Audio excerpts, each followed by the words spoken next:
tell us why? تصرف التصرفات في غاية الظلم والشر. አባቶቻችን ሲተርቱ የማይነጋ የለም የማይጠባሌት የለም ይላሉ። ነገር ግን አንዳንዴ ሌሊቱ ረዝሞ ንጋቱ በደም ታጥቦ የሚመጣበትም ጊዜ አለ። ዛሬ የምንጀምረው ታሪክ ስለ አንዱ እንዲህ አይነት ጨለማ ነው።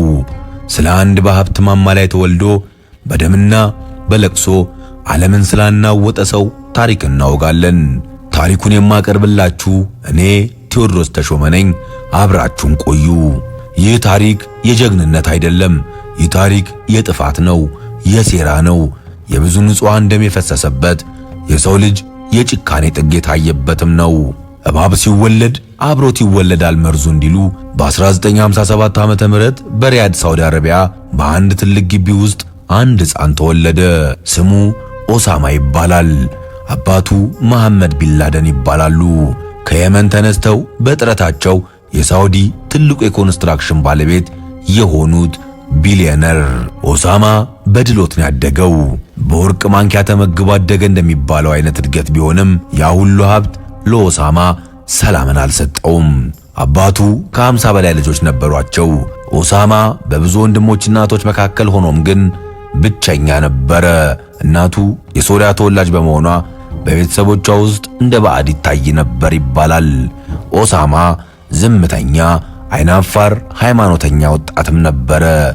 በትምህርቱ ጎበዝ ቢሆንም ውስጡ ግን እንደ እሳተ ገሞራ የሚፈላ ሙቀት ነበረው ይባላል። የረጋ ውሃ ያስጠማል እንዲሉ ያ ዝምተኛ ወጣት ለዓለም ስጋት ይሆናል ብሎ የገመተ ማንም አልነበረም። የኦሳማ ሕይወት የተቀየረው በ1979 ዓመተ ምህረትም ነው። ሶቪየት ኅብረት አፍጋኒስታን ወረረች። በዚህ ጊዜ ነበር ሃይማኖት የተነካ በሚል ስሜት የ22 ዓመቱ ቢንላደን ወደ ፓኪስታንና አፍጋኒስታን የተጓዘው። ያ የሀብታም ልጅ ነጭ ልብሱን አውልቆ የጦር ልብሱን ለበሰ። በሳውዲ ቤተ መንግሥት ውስጥ ይሰማ የነበረው የንግድ ወሬ በአፍጋኒስታን ዋሻዎች ውስጥ የሚሰማ የጥይት ድምፅ ተተካ። ኦሳማ በአፍጋኒስታን በረሃዎች ውስጥ ሲንቀሳቀስ አብደላዛም ከሚባል ሰው ጋርም ተገናኘ። ይህ ሰው በቢንላደን አእምሮ ውስጥ የጽንፈተኝነትን ዘር ዘራ። ዓለም በሙሉ በኃይል መያዝ አለባት የሚል መርዝ በወጣቱ ኦሳማ ደም ውስጥም መሰራጨትም ጀመረ። በአፍጋኒስታን ጦርነት ወቅት ኦሳማ የራሱን ሰራዊት ማደራጀትም ጀመረ። የአረብ በጎ ፈቃደኞችንም አስተባበረ። የገዛ አባቱ ንብረት የሆኑትን ትላልቅ መቆፈሪያዎችን፣ መኪናዎችንም በመጠቀም በተራራዎች ውስጥም ዋሻዎችን ሰረገ። ይህ በጎ የሚመስል ጅማሮ ግን መጨረሻው እየከፋም ነበር። በ1988 ዓመተ ምህረት አልቃይዳ የተባለውም የሽብር ድርጅትን መሰረትም ተጣለ። ኦሳማ በአፍጋኒስታን ሲመለስ ጀግና ተብሎም ነበር። ነገር ግን ልቡ ተቀይሮም ነበር። ሳውዲ አረቢያን የአሜሪካ ባሪያ ነሽ ብሎ መክሰስም ጀመረ። የበላበትን ወጨት ሰባሪ እንዲሉ ለሳውዲ መንግስትም ጠላት ሆነ። መንግስትም ዜግነቱን ነጠቀው፣ ከቤተሰቦቹም ተገለለ። ከሀገሩ የተባረረው ቢንላደን ወደ ሱዳን አመራ። በሱዳን በረሃዎች ውስጥም ሆኖ የጥፋት መረቡን መዘርጋቱንም ቀጠለ። በዚያ ሆኖ በዓለም ዙሪያ የሚገኙ ወጣቶችንም በሃይማኖት ስም ለሞትና ለጥፋት ማዘጋጀትም ጀመረ። ኦሳማ ቢንላደን በዚህ ጊዜ ነበር ከጭካኔው በስተጀርባ ያለውን ተንኮል ማሳየት የጀመረው። ሰው ሳይሞት አይከብርም እንደሚባለው ሳይሆን እርሱ ግን በሕይወት እያሉ የብዙዎችን ሕይወት የሚያጠፋ ሴራም ይጎነጉን ነበር። በ1996 ዓመተ ምህረት ኦሳማ ቢንላደን በዓለም አቀፍ ጫና ምክንያት ከሱዳን ተባረረ። የያዘው ሀብት እየቀነሰ የደገፉት ወገኖችም እየራቁት መጡ። ነገር ግን ላም ባልዋለበት ኩበት ለቀማን እንዲሉ ኦሳማ መሄጃ አላጣም። የድሮ የጦር አጋሮቹ አፍጋኒስታንን በቁጥጥር ስር አድርገውም ነበር። እነሱም ታሊባኖች ናቸው። ኦሳማ በአንድ ጨለማ ሌሊት በአውሮፕላን ተሳፍሮ ጃላላባድ አውሮፕላን ማረፊያ ሲወርድ አፍጋኒስታን ሌላ የደም ታሪክ ልታስተናግድ መሆኑን ማንም አላወቀም ነበር። ጅብ በማያውቁት ሀገር ሄዶ ቁርበት አንጥፉልኝ ይላል እንደሚባለው ኦሳማ ግን ቁርበት አልለመነም። ይልቁንም ተራሮችን ሰንጥቆ ቤተ መንግሥት የሚመስሉ የሽብር ማሰልጠኛዎችንም መገንባት ጀመረ። የጥፋት ድግሱ ተጀመረ። በአፍጋኒስታን ምድር ቢንላደን የታሊባኑን መሪ ሙሉ ኦማርን አገኘ። ይህ ጥምረት እንደ እሳትና ጭድም ሆነ። ሙላ ኦማር መሬት ሰጠው፣ ቢንላደን ደግሞ ገንዘብና ሥልጣንን ሰጠው። በቶራ ቦራ ተራሮች ውስጥም ወጣቶቹ ለሃይማኖት ስመሞት ቅዱስ ተግባርም ነው ተብለው እየተመረዙ ማደግን ጀመሩ። ቢንላደን በዚህ ጊዜ ነበር ዓለም አቀፍ የጦር አዋጅ ያወጣው። አሜሪካውያንንና አጋሮቻቸውን በየትኛውም የዓለም ክፍል መግደል የእያንዳንዱ ሙስሊም ግዴታ ነው የሚል ጥፋትም መመሪያ አስተላለፈ። ክፋት በዝምታ ይጀመራል፣ በለቅሶ ይፈጸማል ነውና ነገሩ። ኦሳማ በዋሻው ውስጥ ሆኖ የዓለምን ካርታ እየተመለከተ ደም የሚያፈስበትን ቦታም ይመርጥ ጀመር። በየመን ወደብ ቆማ በነበረችው የአሜሪካ የጦር መርከብ ላይ በፈንጂ የተሞላ ትንሽ ጀልባ በመላክ 17 ወጣት ወታደሮችንም ገደለ። ይህ ጥቃት ቢንላደንን በባህር ላይ ጭምር ጥፋት ማድረስ እንደሚችል ያሳየበት እና ለትልቁ 911 ጥቃት መለማመጃ ያደረገውም ነበር። ከዛ ግን በዚያ አላበቃም፣ እንደውም ጀመረ እንጂ። በመቀጠል እቅዱ ላይ አይኑን ወደ ዕድለ ቢሷ አህጉራችን አፍሪካም ጣለ። በ1993 ዓመተ ምህረት አሜሪካ በሶማሊያ ሰላም ለማስከበር በገባችበት ወቅት ቢንላደን ሰራዊቱን ወደዚያ በመላክ የሶማሊያ ታጣቂዎችንም አሰለጠነ።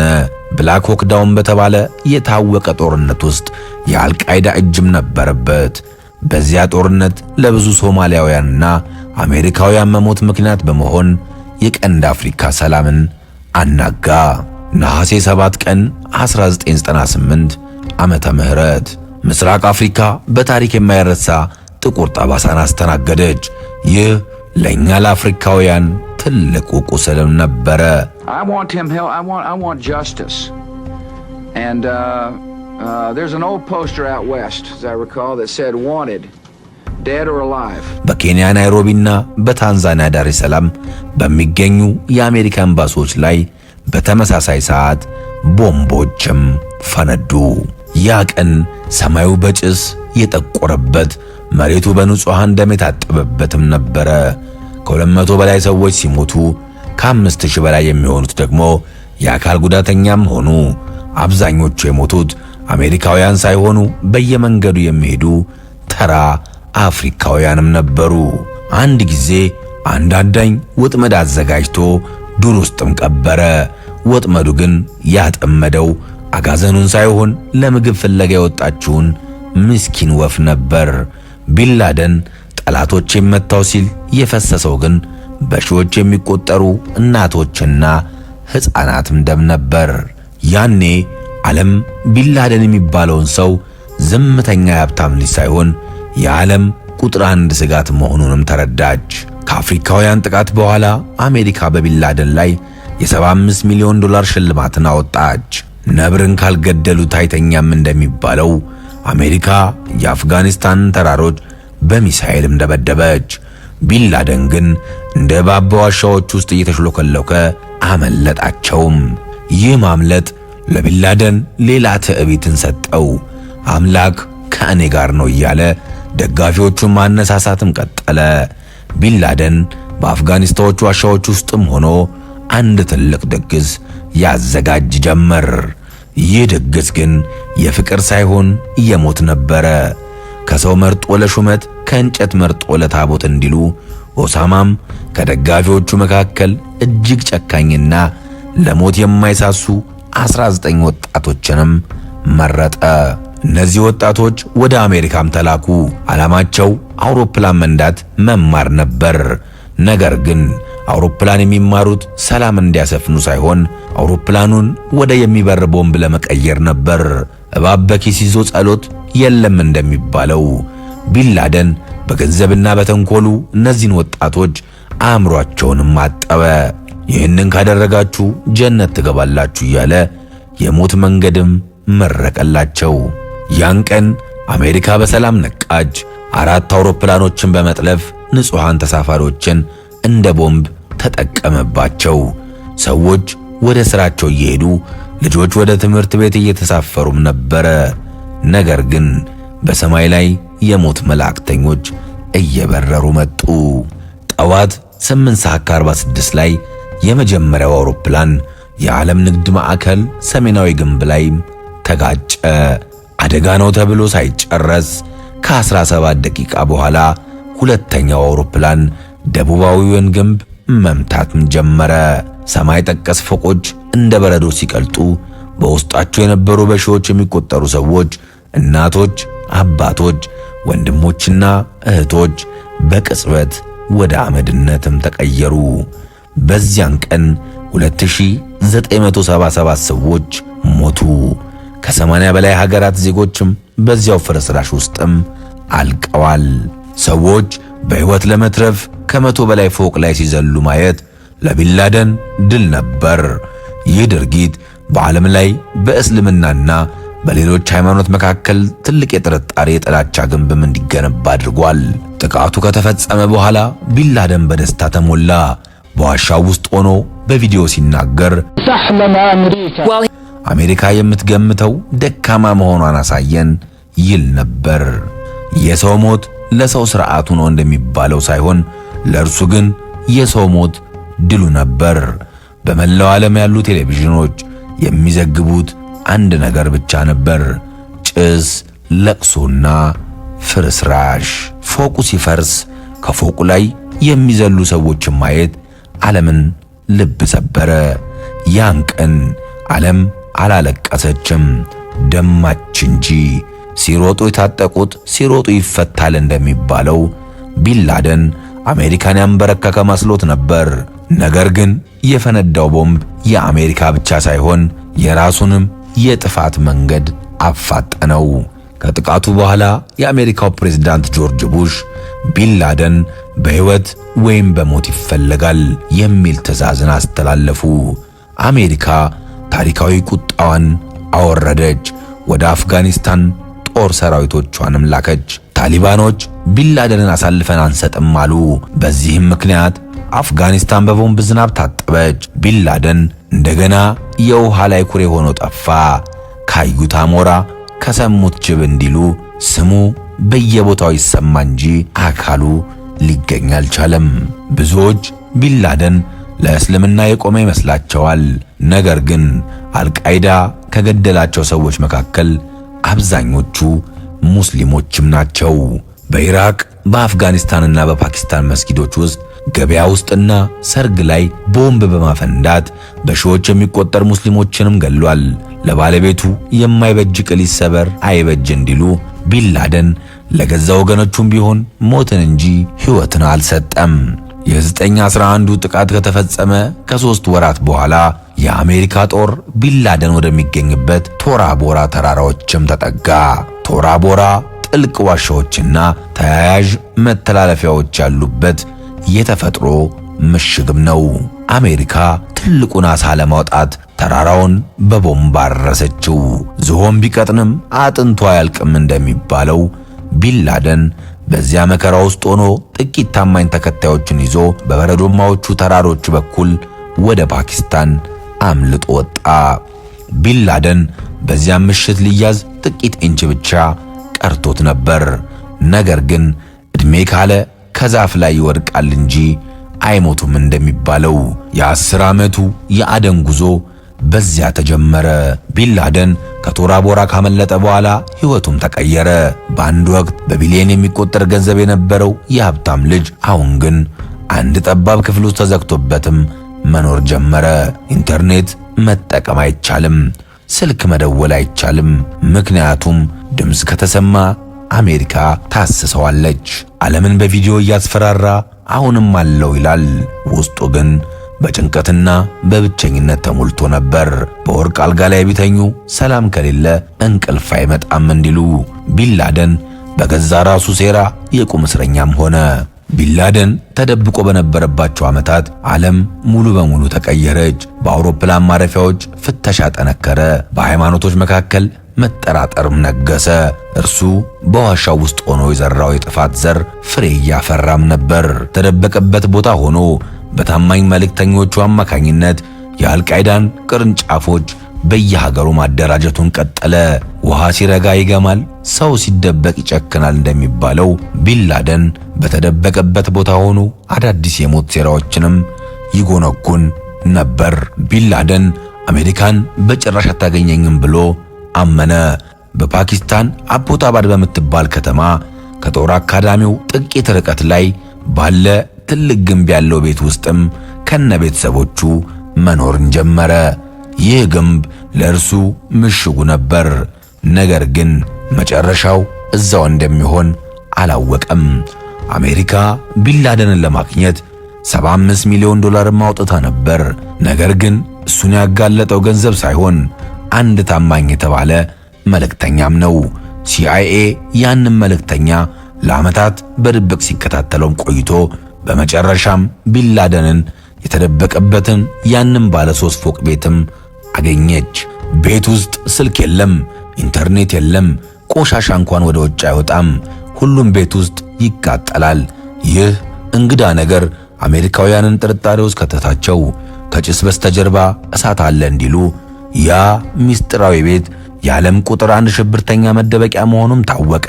ግንቦት 2 ቀን 2011 ዓመተ ምህረት እኩለ ሌሊት በፓኪስታን አቦታባድ ከተማ ነዋሪዎች በሰላም ተኝተዋል።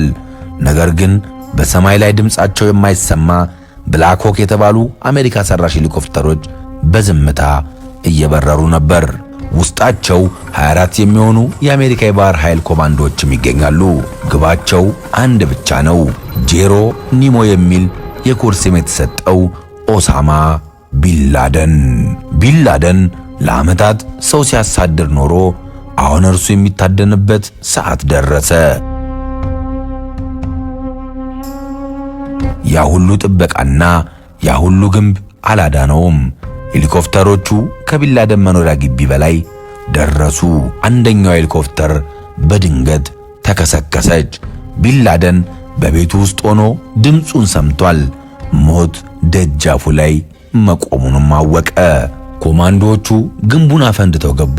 በፎቅና በፎቅ መካከል የተኩስ ሩምታዎችም ተደረጉ። ቢንላደን በሦስተኛው ፎቅ ላይ ከሚስቱ ጋርም ነበር። በመከራ ቀን ወንድም አይገኝም እንዲሉ ያ ሁሉ ደጋፊና ያ ሁሉ ሰራዊት በዚያች ሰዓት አጠገቡ አልነበሩም። ኮማንዶዎቹ ወደ መኝታ ቤትም ገቡ።